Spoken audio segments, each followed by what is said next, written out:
And we can tell you one such distraction is brewing in Syria, possibly a new front in NATO versus Russia. And the trigger is this man, Turkish President Recep Tayyip Erdogan. He wants to invade Syria. As if one invasion was not enough, Erdogan is talking about another one. He wants to create a buffer zone in Syria's north, around 30 kilometers wide. And to do this, he's planning a military incursion. The dates have not been finalized yet, but Erdogan says it could be a sudden attack. Now, why does Erdogan need a buffer zone? For two reasons. A, to drive Kurdish fighters away from Turkey's border, specifically the YPG fighters. The YPG is a key ally of the United States in Syria, but Turkey calls them terrorists, so they want to drive them away. And the second reason is to resettle Syrian refugees. Turkey is currently hosting 3.7 million Syrians. Erdogan's plan is to send them back to this buffer zone, 30 kilometers wide.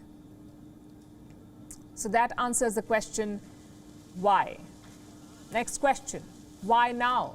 For starters, Russia is busy in Ukraine, so chances are Putin cannot spare much for the fight in Syria. Another reason is Erdogan's leverage over the West. I'm talking about NATO's expansion plans. NATO wants to admit Finland and Sweden. But Erdogan is holding up both these memberships.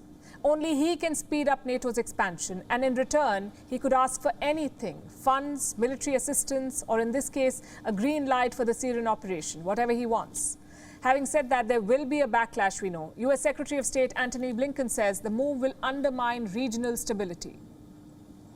The concern that we have is that any new offensive would undermine regional stability, such as it is, provide malign actors with opportunities to exploit instability for their own purpose. We continue effectively to take the fight through partners to Daesh, to ISIS within Syria, and we don't want to see anything that jeopardizes the efforts that are made to continue to keep ISIS in the box that we put it in. Russia, too, is warning Turkey. Here's what their foreign ministry said, and I'm quoting, "We hope that Ankara will refrain from actions that could lead to a dangerous deterioration of the already difficult situation in Syria." Russia is advising against escalation. So both America and Russia are warning Turkey. Neither of them want the operation to go ahead. But will it be enough to deter Erdogan? Let's look at the past.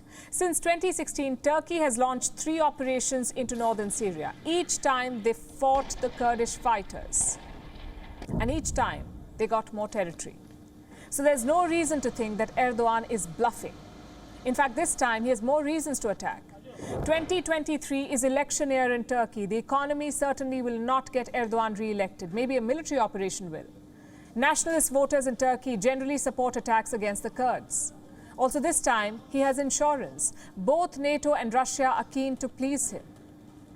Just look at the events of today. America's ambassador to the United Nations was in Turkey. Next week, Russia's Foreign Minister Sergei Lavrov will be visiting. The question is, where does this end? Let's assume Turkey does invade Syria. That would pit Russia and Turkey against each other. Every time that happens, there is chaos. And I have examples. 2015, a Russian warplane was shot down by Turkish jets. Ankara claimed the aircraft was flying close to their borders. 2020, Russia and Syria carried out an airstrike in Idlib. More than 30 Turkish soldiers were killed. So Turkey and Russia have a history of fighting in Syria. But here's a new question now. Will NATO get involved this time? They're doing so much for Ukraine after all, which is not even a NATO member. Turkey is. So technically, NATO should be lining up to help Turkey. Why haven't they? Because of 2 reasons. Number one, Article 5 of NATO covers attacks inside NATO territory. But so far, all attacks have been outside Turkey, in Syria, which is not NATO territory. So collective defense was never activated. Reason number 2, the Kurdish groups are key allies of the West. So the United States never approved of Turkey's operations. But this time that could change. If NATO is serious about admitting Sweden and Finland, they need Erdogan on board. And if Putin wants Bashar al-Assad on his side, he needs to defend Syrian territory. Neither side may want it, but Erdogan is dragging both of them into a new theater of conflict. WION is now available in your country. Download the app now and get all the news on the move.